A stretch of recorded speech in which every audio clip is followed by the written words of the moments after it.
yang Bapak cintai, sudah hadir. Kita hari ini bertemu kembali untuk melanjutkan materi kita minggu lalu. Nah, hari ini kita sudah hadir 21 orang.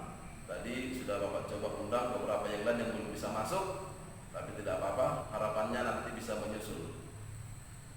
Nah, sebelum kita lanjut dan kita mulai pertemuan kita awali terlebih dahulu dengan doa. Saya minta kesediaan Eligius Semba untuk memimpin dengan doa.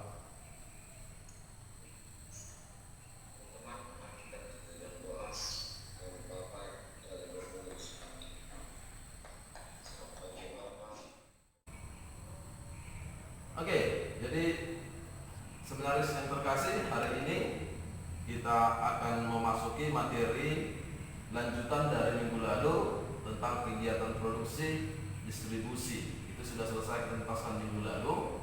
Maka hari ini kita akan lanjut ke materi konsumsi.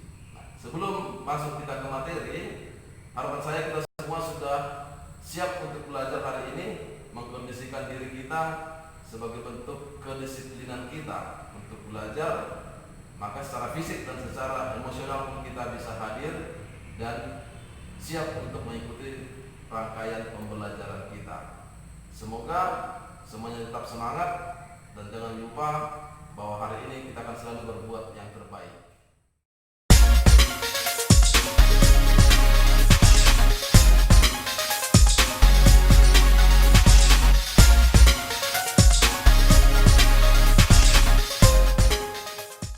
Nah, berikutnya akan saya coba memutar video tentang konsumsi.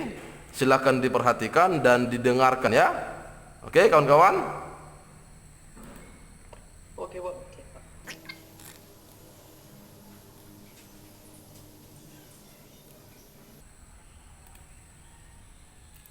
Halo semuanya, selamat datang kembali di video lesson terbaru aku, masih di course tentang kegiatan ekonomi.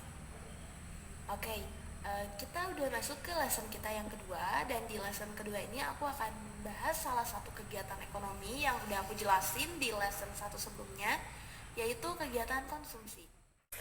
Oke, kita bakalan bahas dulu tentang pengertian dari konsumsi. Apa sih konsumsi itu? Nah, kalau kita dengar kata konsumsi, mungkin di sebagian orang yang terbersit itu lebih ke makanan, lebih ke makan. Itu kan konsumsi gitu. Nah, tapi apakah sebenarnya konsumsi itu maknanya cuma sebatas itu aja? Atau kayak gimana? Jadi apa gitu yang dimaksud dengan konsumsi di sini dalam kegiatan ekonomi?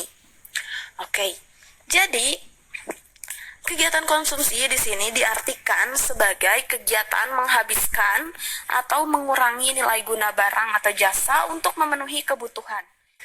Oke, kita masuk ke faktor. Kira-kira faktor apa sih yang bisa mempengaruhi kegiatan konsumsi? Anyone knows?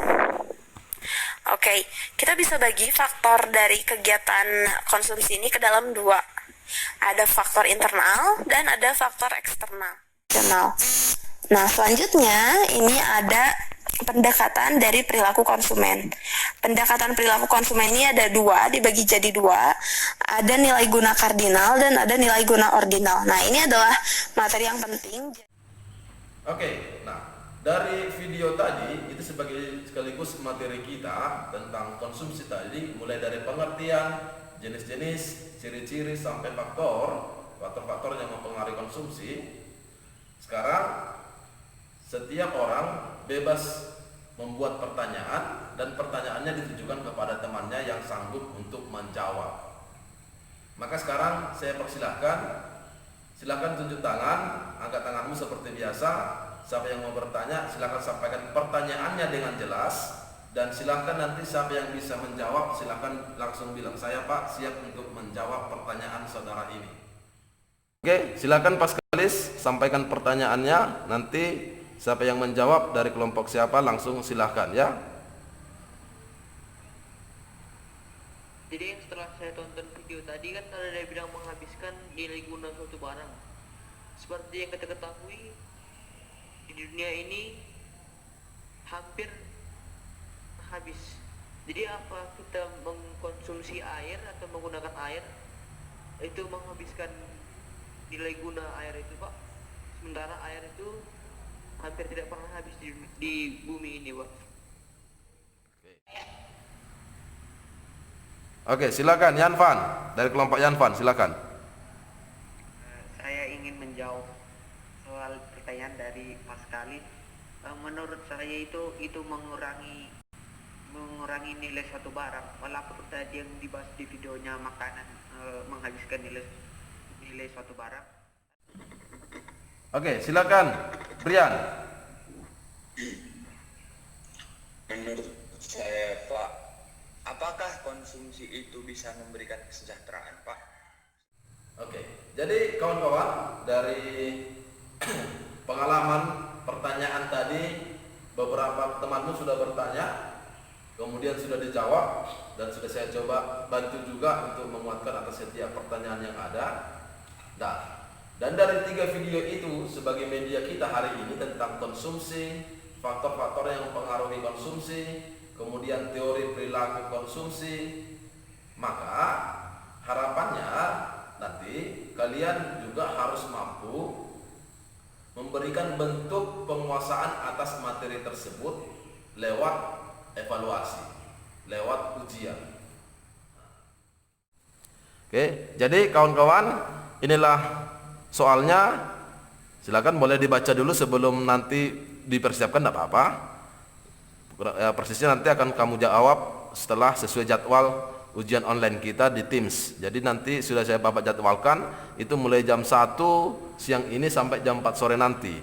Durasi pengerjaannya ada 60. Kawan-kawan, seperti itulah materi kita hari ini, para seminaris yang saya cintai, tentang konsumsi.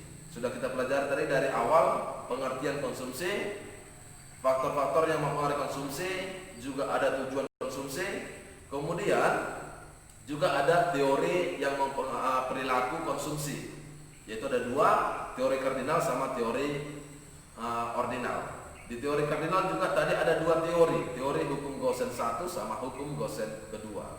Nah, sekarang saya coba minta, ya, saya berharap 1 atau 2 orang untuk menyampaikan kesimpulan atas materi yang sudah kita pelajari.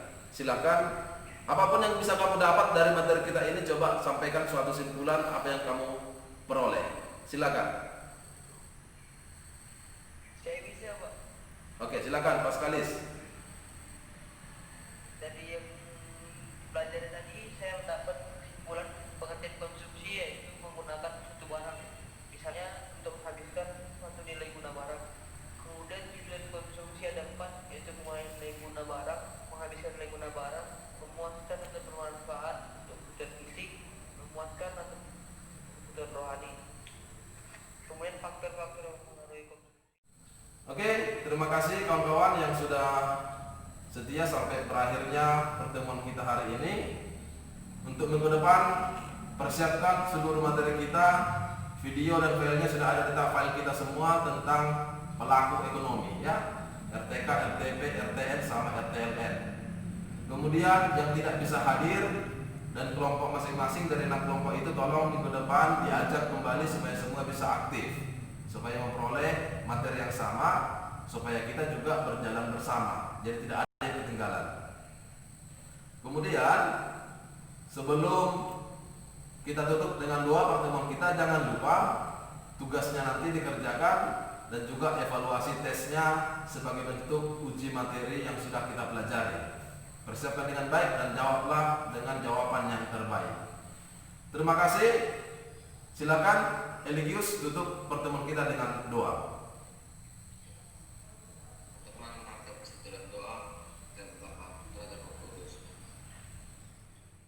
Sampai jumpa. Thank you. Selamat pagi semuanya.